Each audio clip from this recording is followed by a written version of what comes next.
from every direction. Welcome to round two of our conversations. Jessie Johnson, my wife, is on her way, and we will have a juicy conversation right now. Uh, Jessie, how's your Oh, never mind. It looks good. Yes, yes. There we go. Hi. How's it going, Jessie? I'm so happy to be with you, Srikala. Mm-mm-mm-mm. I get to see you in two places. I know it's super fun. I'm gonna just try. Actually, I'll leave it there. I'll leave it there. Okay. Yes, ma'am. Hi, hi, hi, hi, hi, hi, hi, hi, hi. I love you so much. I'm so happy that we're doing this again. Yeah, it's great to be doing this again. It's like it's kind of strange talking to you, even though you're just upstairs, and I know. talking to you through this digital being in order Yeah, to connect with I know. hundreds and thousands and millions of people. Yeah, let's rock it out. We're hacking the world, hacking the technology. I feel really good about it. Yep, it's happening. Mm. It's happening. It's great as technology continues to increase, the timeline continues to increase. Mm-hmm. Mm-hmm.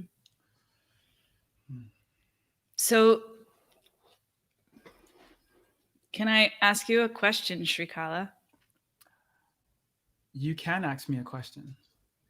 Can I ask you like 10? Is it about me? Because I like questions about me. It is about you. It's the nature of my ego. My Actually, first question okay. tonight is one that we were talking about earlier. I just feel like this is a really good place to dive in, which is, Mm. do you identify as a black man? Do I identify as a black man? I, how I would answer that is I am a soul, I'm a spirit soul visiting in a black body. Mm-hmm. I'm currently here, spirit soul in a body, using this vehicle to see through, using these arms and these legs to pick things up, put things down, getting Eating to grilled experience. cheese. Yeah, eating grilled cheese. Yeah, wow. We both got grilled cheese on both sides, guys. Come on. Uh huh. Grilled cheese on both sides.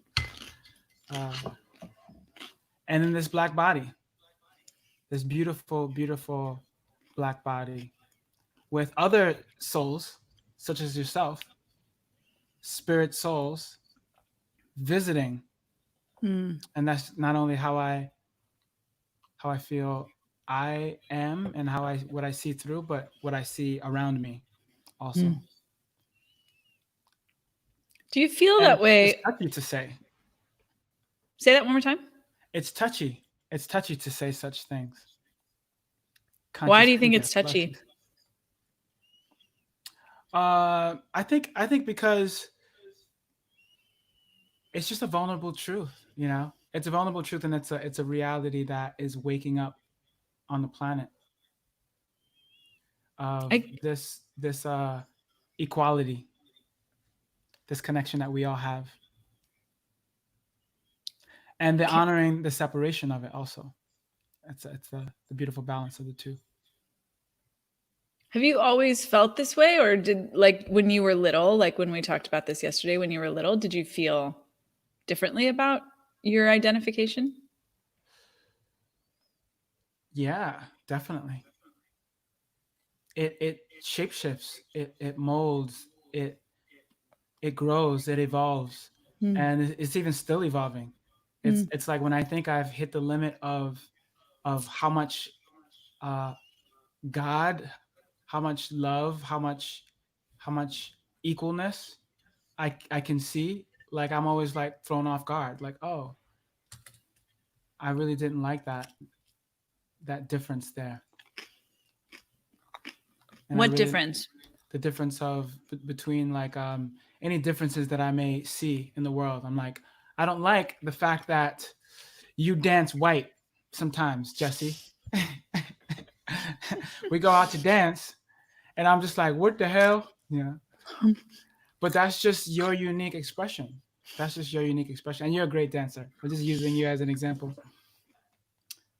No, but this is the heart of it, I think. I mean, at least for me, one of the things that's been activated by this whole process is where you and I experience our cultural, racial differences, but don't necessarily talk about it. Yeah, yeah. That's a And what, huge part. Yeah. yeah, say more. Well, I think that on this journey of learning more and more about my identification as a soul in a body, learning more and more about that, I'm also growing in the reality that it's also about the difference.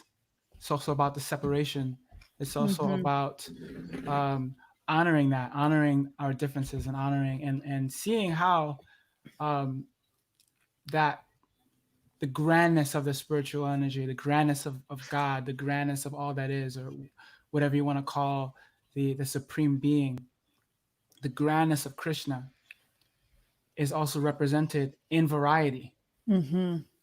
And I think the whole world is waking up to the representation of the divine in all bodies and all colors and all races and all, and it's a beautiful thing to be amongst that.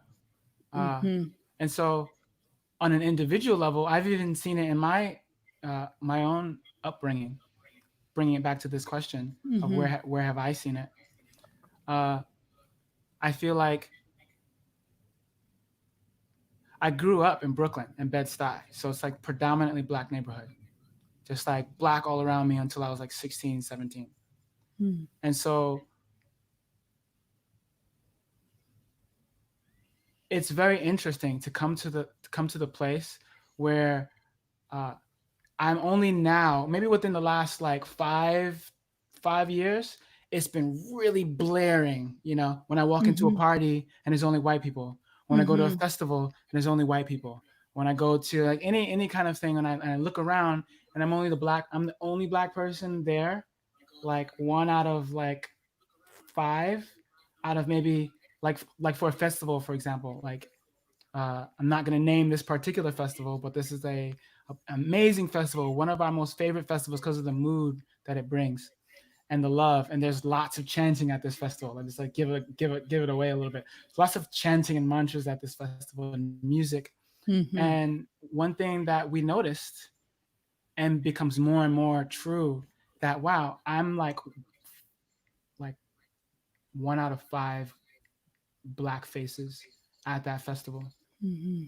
And then I'm just waking up more and more, you know. So I'm just waking up more and more to it and seeing it and having the conversation about it, like, hey, why is that happening? And I think that that's the vibe, you know. Just like, oh, I see that there's an imbalance here, you know.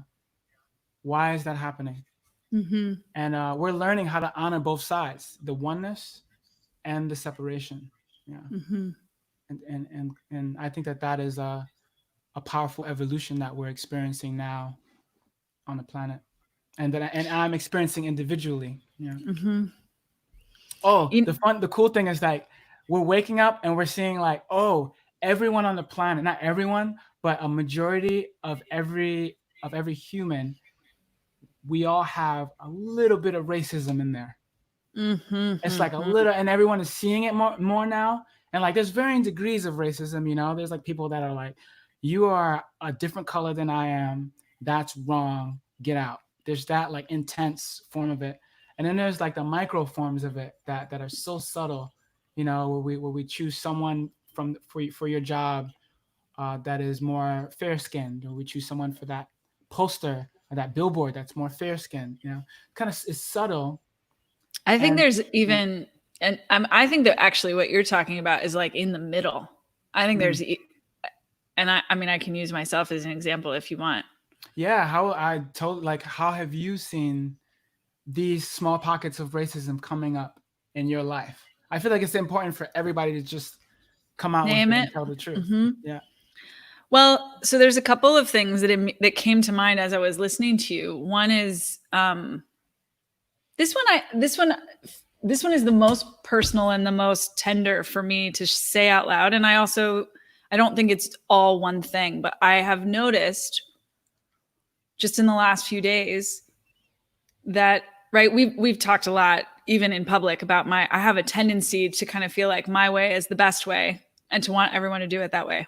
And when people hire me to coach them, then that's sort of an appropriate, I'm not like trying to control my clients, but it's useful for me to have good ways and then teach them how to do those ways.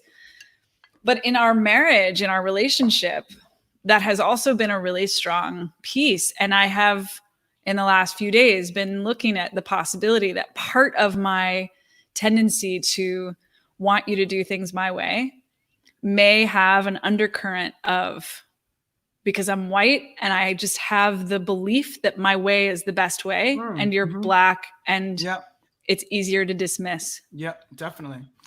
On that note, there's times like when we're going to the movies. Yeah. And I'm like, and we got a bag, if anybody out there has ever taken a bag of food into the movies, you know that it is not legal all the time, mostly. And oh my God.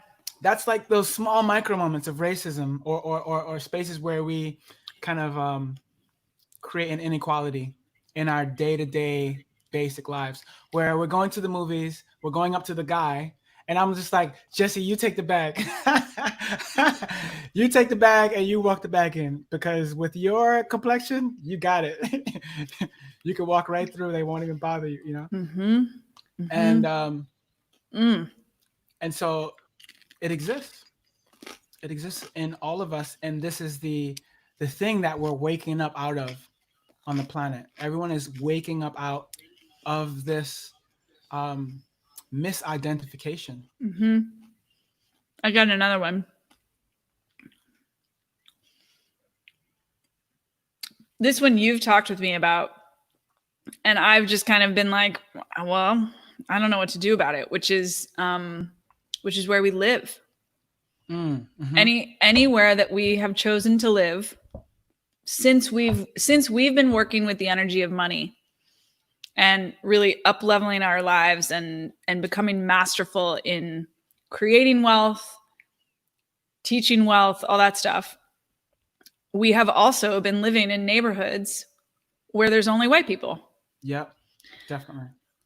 And it's amazing that when you go into an atmosphere where there's more money, there tends to be an imbalance. There tends to be more white people than black people. Yeah. If not all white people. I mean, this thing that you were describing at the festivals or at parties, that's when I was thinking about it. It was just like, because of and sometimes but for sure because of my personal preference, I don't experience it as a racial preference. It's coming from something else. It's coming from, like, I want to live on the beach. I want to live where we can look at the ocean. Yeah. You want that too. Mm-hmm. And we want to live in LA. And it just so happens that all the neighborhoods that are on the beach in LA, there's no black people living in mass in those neighborhoods. If there were, I would immediately move there with you. Like I it'll be good to know and experience and see what's happening over there. But I feel my own, I'm like, I don't want to move to the neighborhoods where I know that there are. Great. This place is great. Awesome. So to me, awesome. Like that's one of the things that I feel like I am doing that is actively contributing to the perpetuation of systemic racism. Like I am contributing actively to systematic segregation at best, right? And I'm like, yeah, I don't want to give that up. I don't want to move from here. I want something that doesn't exist right now. Yeah. But I also, like, I remember when I went to, right before the quarantine, I went to a retreat and we ended up talking about this almost right away, this meditation retreat, which I also really appreciated. And the guy that I was engaged with in this conversation about race was like, Toronto is killing it with diversity. Mm-hmm. And so I was like, genuinely legit, There I am, legit. I was legit thinking Good. about let's move to Toronto, except I don't want to live in the freaking winter ever, Hmm. much less for all year. So it's like I consistently make the choice to stay in this white neighborhood, Hmm. Yeah. which because I think, yeah, I think I'm aware of that. So to me, those are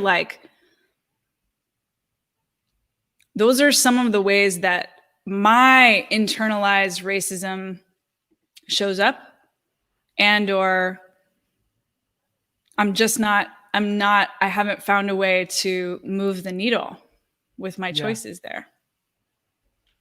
I think this is a beautiful space because um, as spirit souls, as a spirit soul, as a being that is just here for a little bit and experiencing the world in this temporary body, and then what I get to do is now notice where there's an inequality.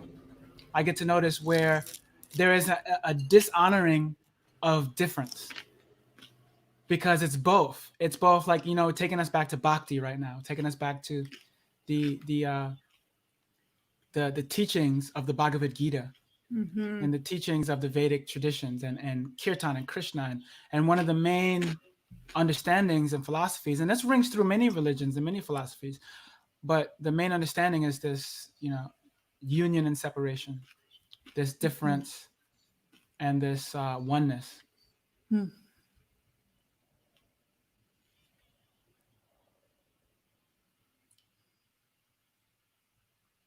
And it's a journey for us also. It's a journey for me. Like, how can I love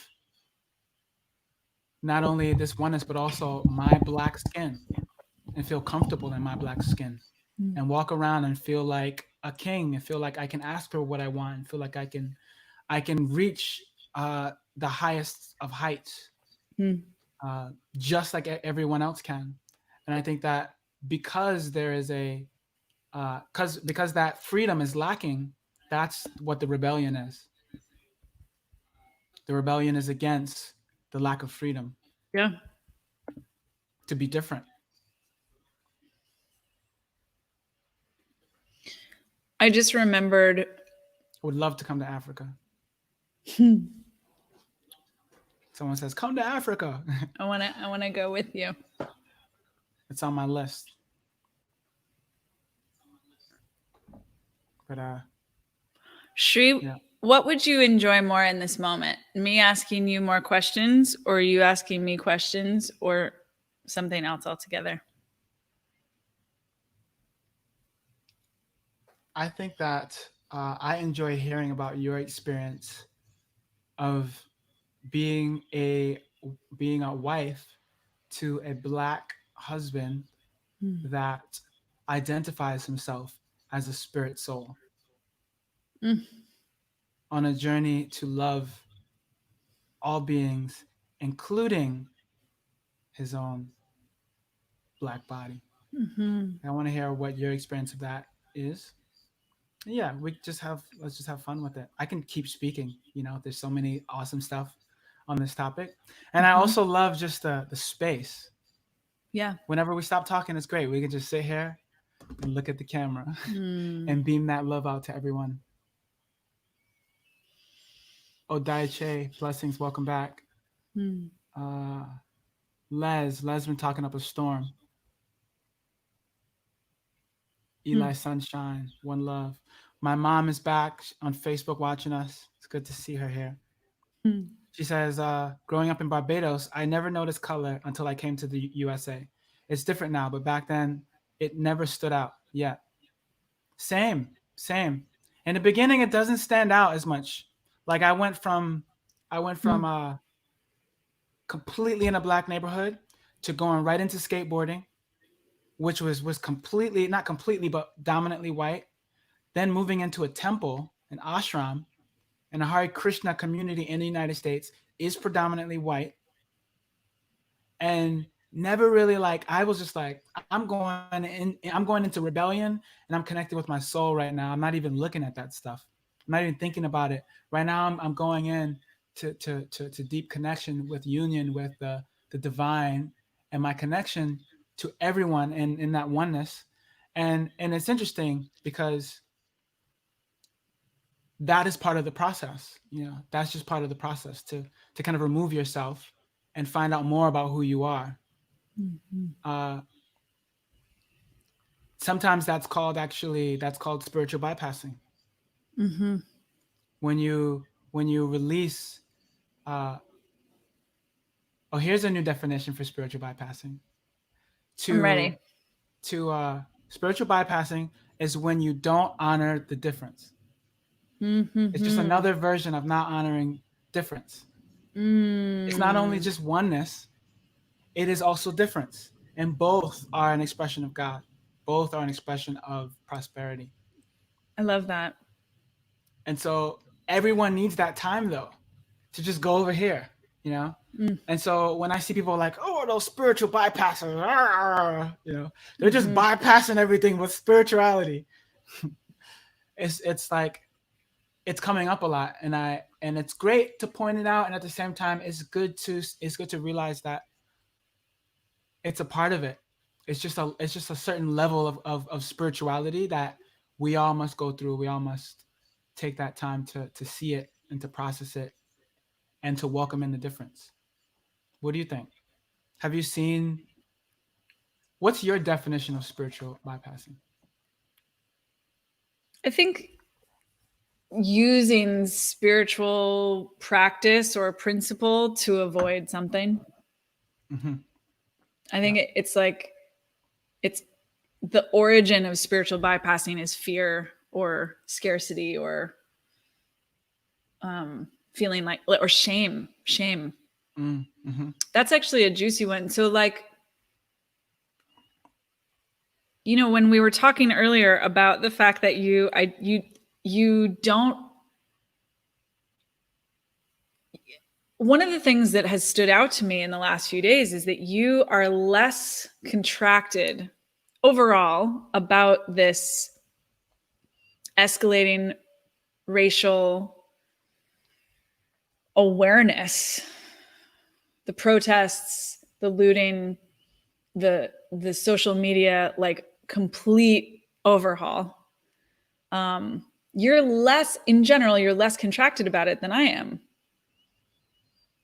And then one of the things that I thought about this is like, well, you're just less contracted always than I am. Like I'm always more bent out of shape than you are, pretty much. Like that's not really a surprise.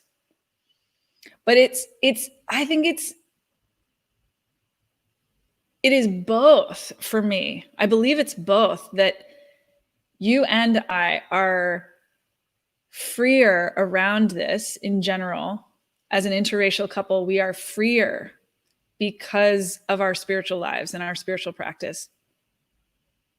And I also think that there are pockets, for sure, little ones, maybe big ones, where we miss something because of that same focus on spirituality, that we sometimes miss something about that difference. Mm-hmm. And for me, that feels like the healthiest way to approach this, to kind of know that everybody has both. Everybody has, whether they're super spiritual and like potentially on the side of the spectrum where they're bypassing, like they are connecting to some truth and they're missing some truth. Like, Mm-hmm. welcome to Yeah. human experience, you know? Exactly. Exactly. It's just another defending. It's another type of defending. It's Mm-hmm. just another type of distraction from going deeper into the self. It's a natural unfolding. We all came to planet Earth to be separated from the royalty that we are. Mm. We came here to experience that and to have the journey of coming back to it. And I think that when we, just even the fight against spiritual bypassing is another area of not honoring difference. Someone wants to do it that way. Yes. Yes. Let them spiritual bypass, Yeah, let let them them do take the it. bypass. Yeah. Yeah. Take the bypass. you know Yeah. and at the same time, this is like the all life matters conversation. Black life matters, all life matters. when I first heard about Black Lives Matters, I got to be completely honest. When I first heard Black Lives Matters, I was like, here we go again. Another group trying to uh, get equality through separation. Mm. They're trying to be like, oh, I'm gonna say how just this area here is the most important thing for us to all. And I'm just like, no, all life matters. What is this Black life matters? Like every life, every planet, we're all the same, you know? And I had to do some maturing to get from that space, you know? Mm. Uh maturing to get from that space because it's not just the oneness. It's yes, all life matters. And at the same time, we're putting a microscopic view Mm. on a part of life that is obviously underserved and having a hard time on this planet. And I think that that's the next level for each like light being, for each spiritual Mm. being. We're learning how to hold multiple things at one time in our love. Yeah. Like, oh, can you hold the reality? Can you see when you're not surrounded, when you're only surrounded by one color? Can you notice it? And when you Mm-hmm. notice it, can you bring your own power and voice and love and art to add some more conversation around it? Mm-hmm. And that's just powerful in itself. People are like, what do I do? Do I go out and I throw stuff, or do I post about it, or do I not post about it? You know, it's very interesting. What are you experiencing in that realm? Because you brought that up earlier in the realm of like, should I post? Should I not post? You know, and just like you wanting to be, you just deeply want to be a part of the conversation. And at the same Mm-hmm. time, you've got a business. You've got a seven-figure business that has a team, and we have tons being part of your team. I'm seeing tons of content that's already been scheduled for this month. And I was Mm-hmm. just part of that meeting where we pushed that whole content back by a week, and Mm-hmm. we were like only focusing on amplifying Black voices. You know, we like switched it. And so you have this platform, and you saw both polarities. What's your experience of writing those two lines?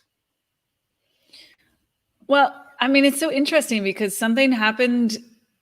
I think it was building, and then last night it kind of came to a head, and then I just had to move it through my body, and then this morning kind of came to some clarity, and you helped me a lot with that.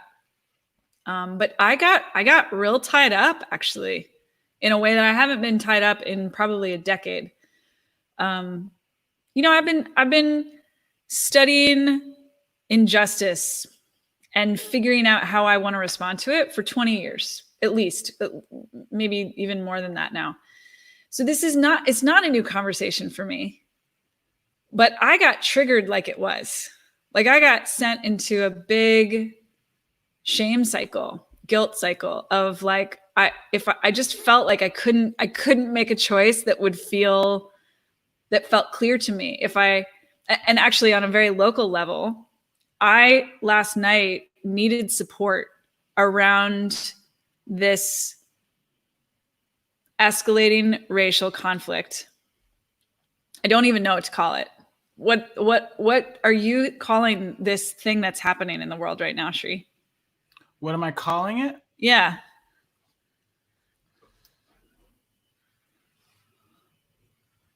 What am I calling it? I never thought about that. We can call it several different things. We can call it a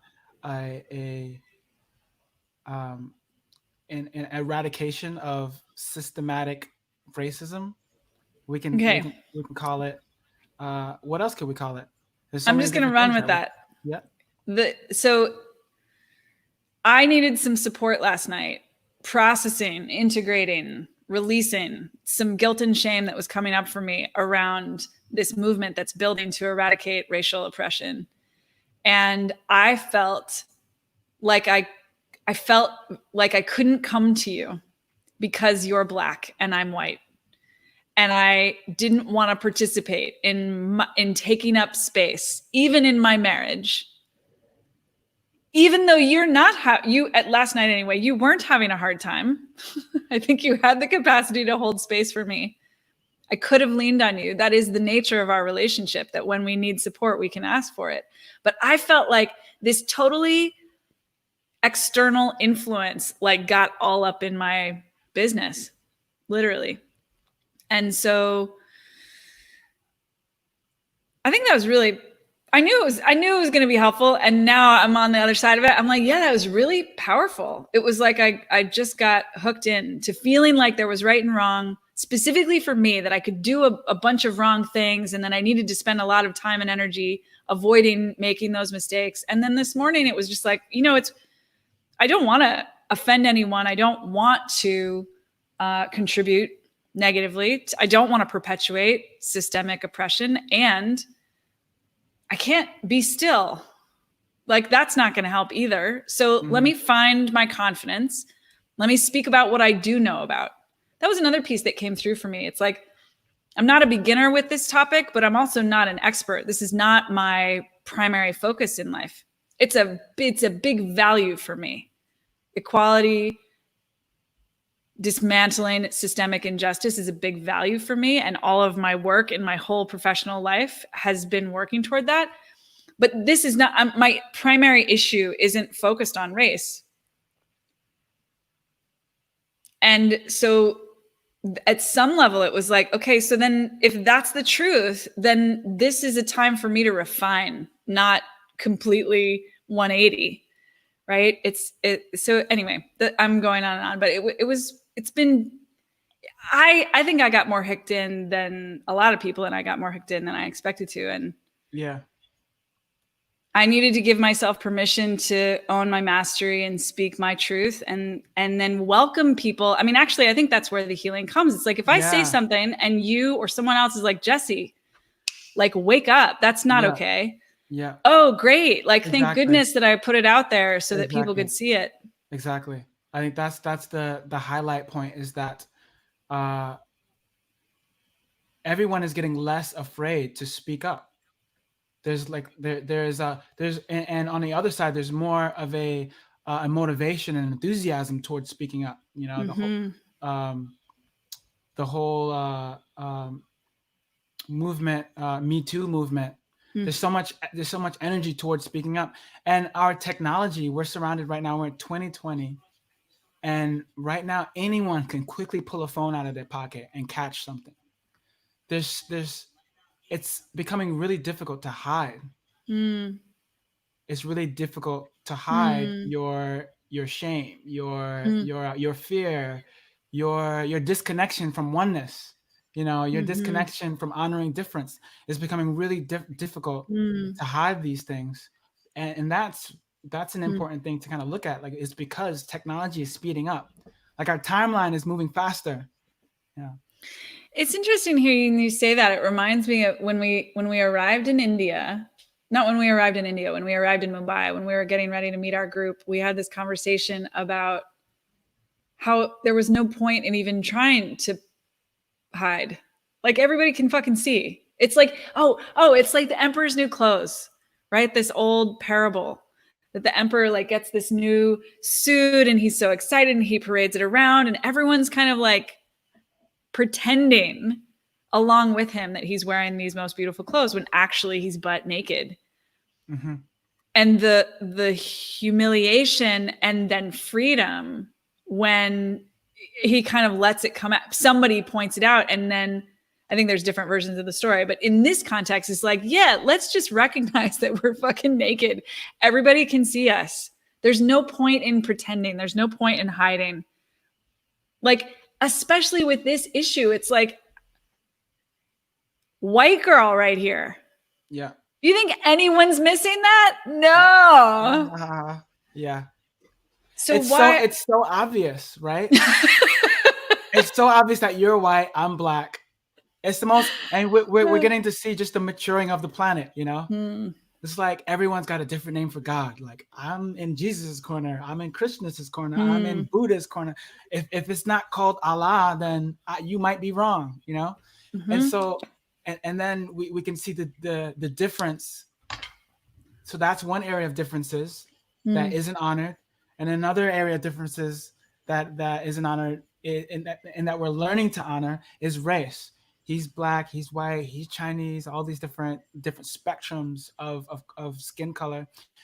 And Mm. it's the most blatant, simple perception Mm. of how we are all worshiping the same person and we're all coming to the same truth, just calling it a different name. And even just glimpsing that reality, we see how we're waking up still. Hmm. Planet's still waking up to come to the reality and come to the truth that the truth of oneness, the truth that we're all the soul, the truth that we're all uh, infinite beings, the Hmm. realities of what happens before this body and after this body. And we can't not make it happen. Like What's the it? it is just seeing the imbalance in color. Hmm. It's like, in my experience at least, it's more and more blaring as time goes on. Like I can't not see it. We were watching a TV show the other day, and it was an Indian TV show of people in Mumbai, of this really new popular Mumbai TV show, and everyone is light skinned in the show, and Yeah. I'm just like, that is not what Mumbai looks like at Yeah. all. Yeah. You know, it does not look like that at all. Hmm. And actually in Mumbai, when we were there, uh, just seeing all of the billboards, all Yeah. What's that whitewashed. phenomenon? Whitewashed. Yeah. Yeah. Yeah. Yeah, all Yeah. just every billboard, either a white person or a light skinned Indian person, Hmm. and it's everybody is just waking up. It's like hidden. It's like hidden right in front of our plain eyes, and this is just the reality of waking up to that. I'm gonna stick with this story. I think it's worth working the story of the Emperor's New Clothes. I don't understand. I don't feel like I understand why it's changing, but I think that you're right. That suddenly we're all like, dude, the Emperor's naked. Yes. Like, why is everybody pretending that he's not? Like, Hmm. hello, we can all see you. We can Yeah. see your junk. Come on. Yeah. Exactly. And if you want to be Yeah. naked, Hmm. all right, but like, we're not going to pretend Yeah. to support that. To me, that feels like that's the big movement that I feel is happening right now, that up until now I've always felt was happening on the sidelines. Like, when I say always, I mean for the last 20 years of my life, in my community, around looking at issues around race, it always felt like I was on the outskirts, that the mainstream wasn't really talking about it.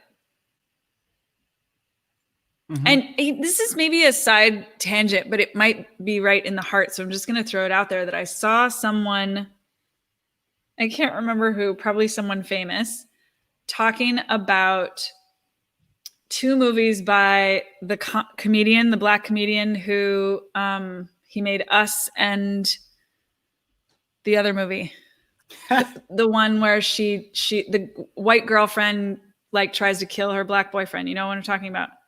Yes. I can't remember the name of that I one. can't remember either. But that Whatever. one, Yeah. that one was made when Barack Obama was president. Hmm. Us was made during Trump's presidency. And this person, whoever was posting about it, was just making the commentary like, another one of these Emperor's New Clothes stories is that when Barack was president, this wasn't as much of an issue. But it was. Mm-hmm. It was the same issue then. We had a black president. There were some different conversations happening. And now with Trump president, obviously there's some different dynamics, but that this is like part of recognizing that the emperor's naked, I think, is recognizing that we've all been pretending. And when I say we've all, I'm generalizing, but like as a society, as a culture, we've been pretending that this isn't an issue. Yeah. We've been pretending that 50 black people years? aren't dying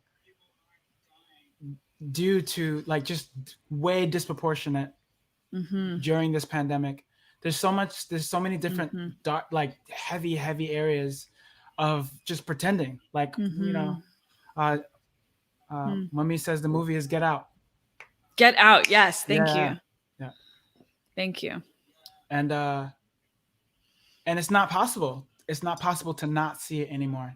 Mm. Not only is it waking up on a spiritual level, like just earlier today, I was sitting doing some work and I just got overwhelmed with sadness Mm. about the current situation, Mm. about the suffering and the separation and the pain that comes with this transformation and this maturing that the Black community is experiencing, and then how that relates to just the entire world and the pain that everyone is experiencing. And just a wave of sadness came in, and I didn't even do anything really to bring it on. It was almost like, okay, now you feel this, and I'm like, okay, you know Mm. now I'm just going to take that in, just really experience that feeling. So sometimes it Mm. comes to you, and other times we have to witness something go down in the world for it to become blatantly real and blatantly true, so that the shift Contrast. can happen. Yeah, yeah, Yeah. exactly. Yeah. I love what's going on in Instagram right now. What's going on in uh Instagram? this is a good question for you, Jesse, from Odaiche. She says, can you please explain why most white people have not spoken up against it till now? Did they not did they not Mm. believe racism existed, or were you ignoring it, hoping it would go away? I mean, I'm sure that those are scenarios that are true about some people. I don't resonate with either on a conscious level, at least. Um, I didn't know that racism still was an issue until I went to college. Like, I definitely grew up with the narrative that we had solved that problem, and We even though created there, we created the paper. We had everybody sign it, and it was uh-huh, done. yeah, I was brought up with the naked emperor, and everyone was like, "Look at his beautiful clothes," and I was like, "Yeah, beautiful clothes." Yeah. So, Uh, because I trusted the people that raised me, and we could talk about why I got that story, but for now, I think just table that. Because anyway, when I went to college in Massachusetts, I got a rude awakening, um, which felt like it literally, like, thank you, Shri.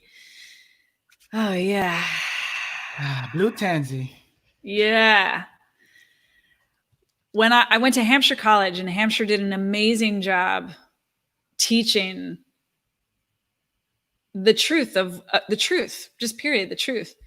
And I got the wake up call that I was living in a world where there was massive injustice that I hadn't known was happening, even though it was happening right before my eyes. And so I had a series of just kind of personal discoveries of recognizing, like, oh, I've been participating in this. Holy shit. Like, this is not, I'm not a consciously racist person.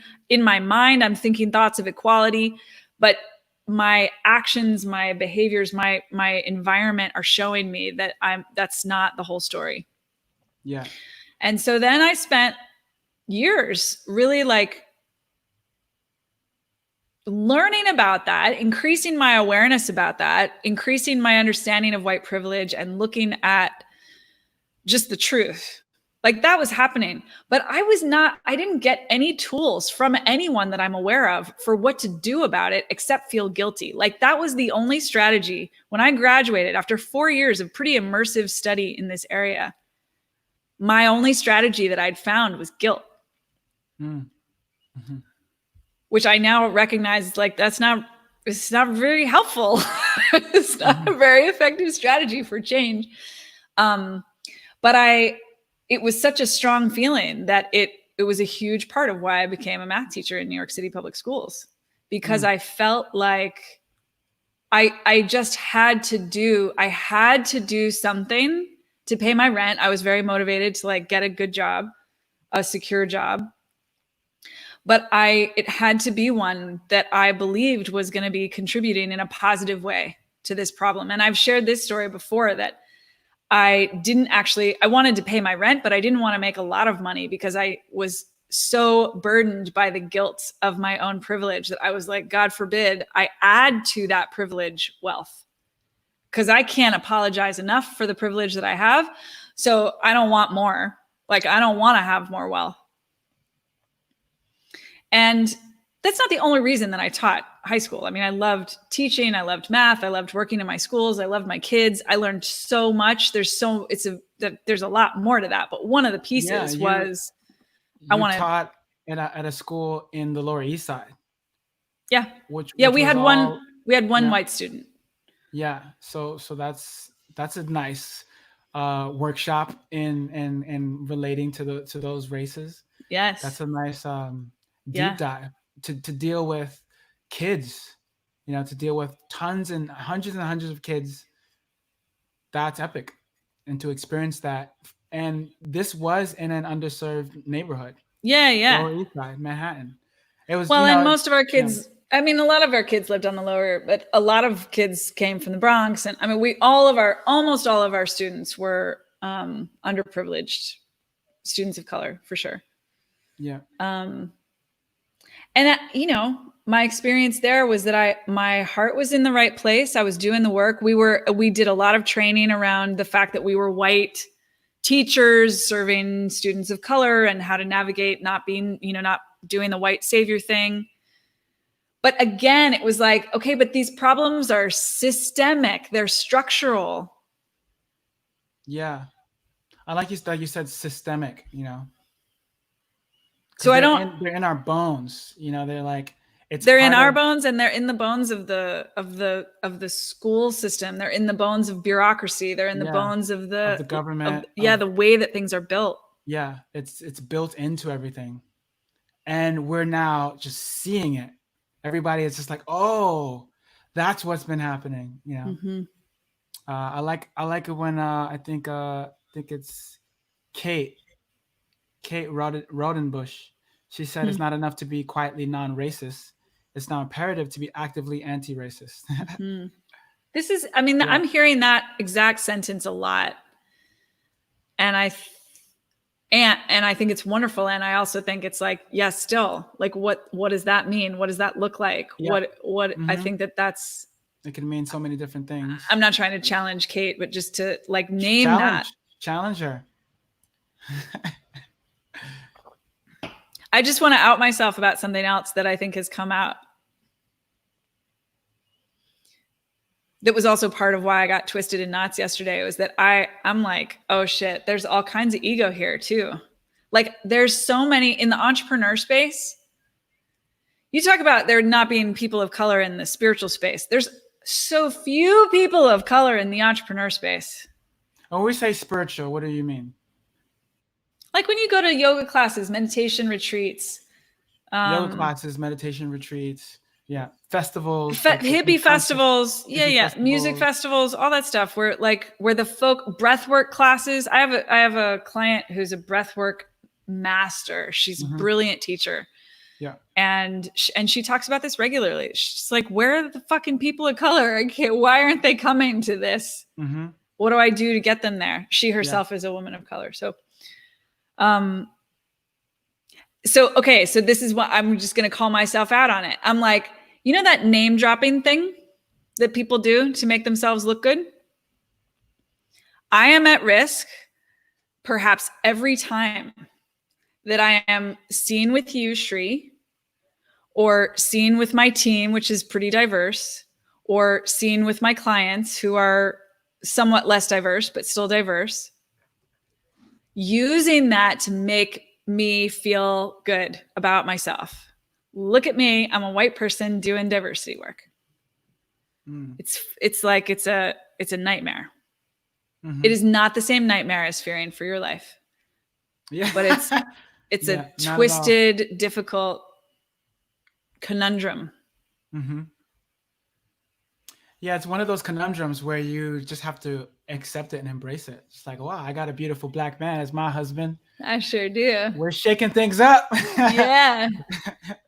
Well, and this is why I was so excited to do this with you. It's like this is one of the things that I think we can do is just talk about what we talk about in public.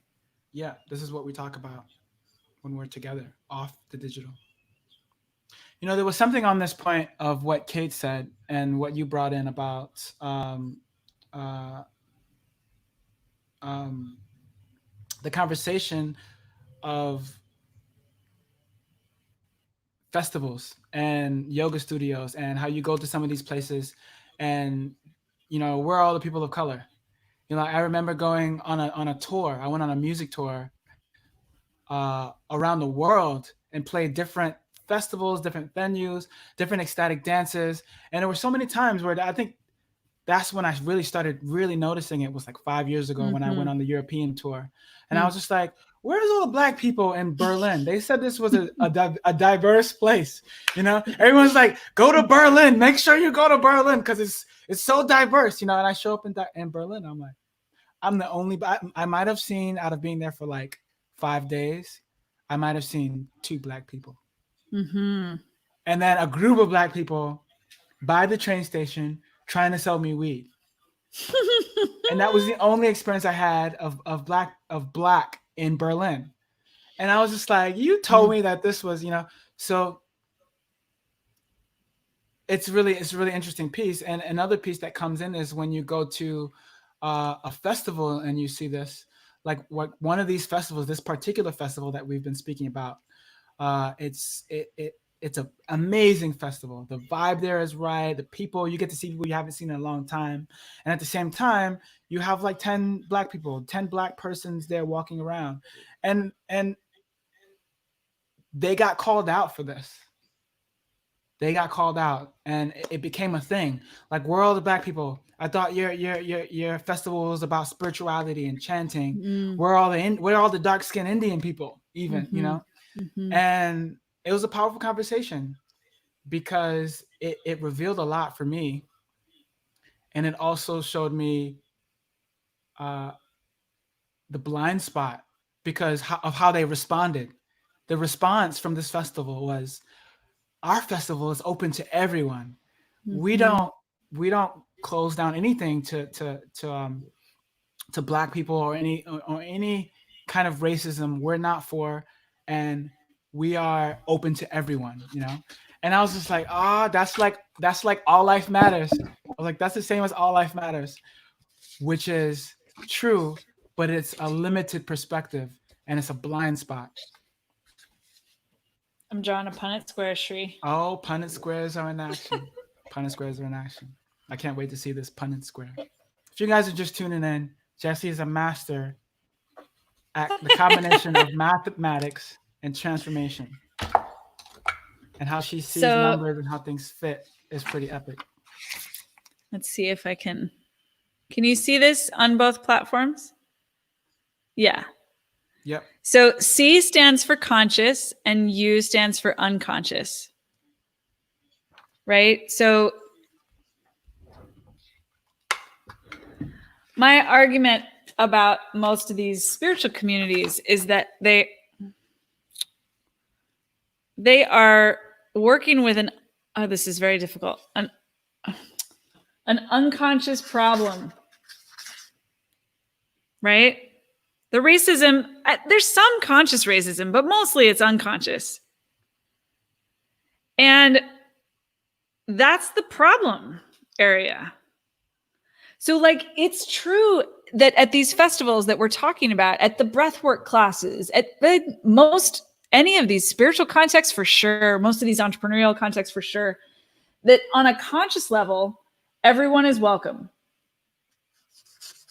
I mean, this is a spectrum, anti-racist, maybe everyone's welcome. This is oneness, okay? But unconsciously, people don't realize what they're doing to actually send the message that only white people are welcome here. And Shri, one of the things that I admire so much about you and love so much about our, like, just getting to spend all my time with you is how free you are. Thinking about this from last night and you're sharing about skateboarding. I think you're just like, you are remarkably comfortable being in spaces where people may or may not be liking you. Or like me. Or like you. Yes. Mm-hmm.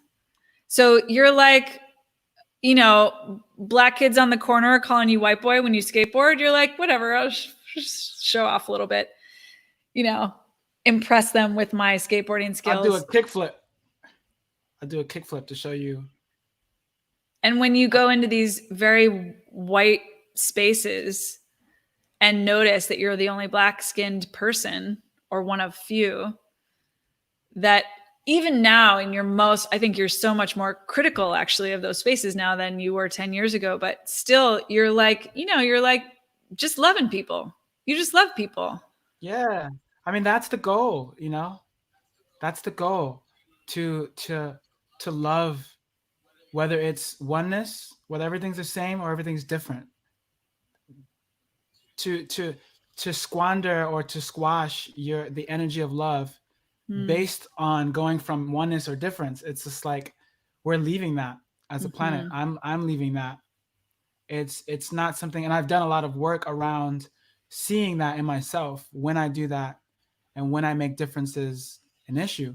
Mm. Um, and there's still more work to be done, you know. And Mm-hmm. part of the work of doing it, part of the transformation in myself, is to speak up Mm-hmm. and to share the message Mm-hmm. and to advocate for it.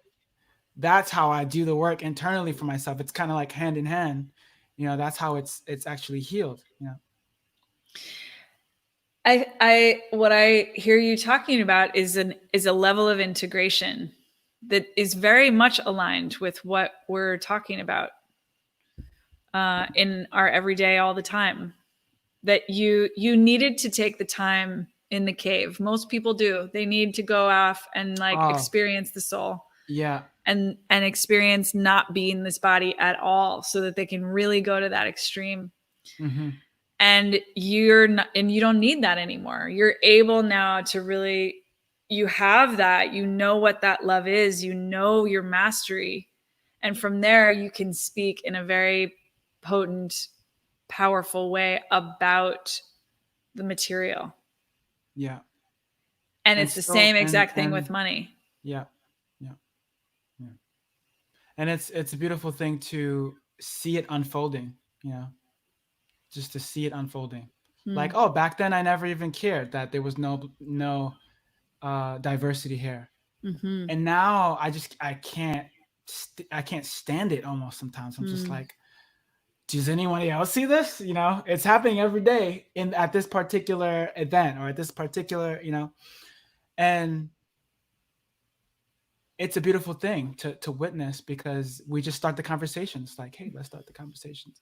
And again, I think this is the beautiful thing, is that we're all coming back to the original identification of being the soul, being children of Mm. God, that is visiting this planet through these different bodies. And that is what keeps me, also it keeps me grounded when these things happen, so Mm-hmm. I can experience the anger, and at the same time I'm like, we're maturing. Like, Yeah. yeah, this is the this is the what happens for a maturing planet. You know, we have Mm-hmm. contrast, we have big breakdowns in racial congruency, we have big breakdowns in the atmosphere of the planet. You know, these are all signs that things are waking up fast. The speed line, the timeline is speeding up way faster than it has ever sped up. You know, like 10 years ago, maybe 20 years ago, we were moving. You know, we Mm-hmm. were going. Things are being created. You know, but Mm-hmm. when the internet came in, and you know, now phones can take pictures at night. Your cell phone can. Like, there's so Yeah. many things that's happening now. Every time I see a new movie, it's like, what am I looking at? The Mm-hmm. visuals, the graphics, now that people's ability to make like bears, actual talking, real Yeah, life yeah, looking yeah, bears totally. that fight. And it's just like, what is happening? The longer I stay alive, the more technology is speeding up. And so it's Mm. light speed right now. And we are Mm-hmm. all on an amazing journey. And that's why I rest. You know what I mean, Jesse? That's where we rest. It's this space where there's faith and where we're heading, Mm. and how we're held right now. We're truly held by love. Mm. We're truly held by safety. We're truly held by protection. And this is what everyone is coming to understand. Every race, every color. Mm-hmm. And Instagram is over in 24 seconds. Instagram. Let's love them up. Let's Love you so close. much. Yeah, it's a good closing time. It's a good We'll be closing time. back on Friday, 7:30 Pacific. Yes, indeed. Carry on these conversations. Thank you, Yeah. everybody, for joining us. Hmm. Let's bring people in more to the conversation. Let's take more questions. Great. Let's do it.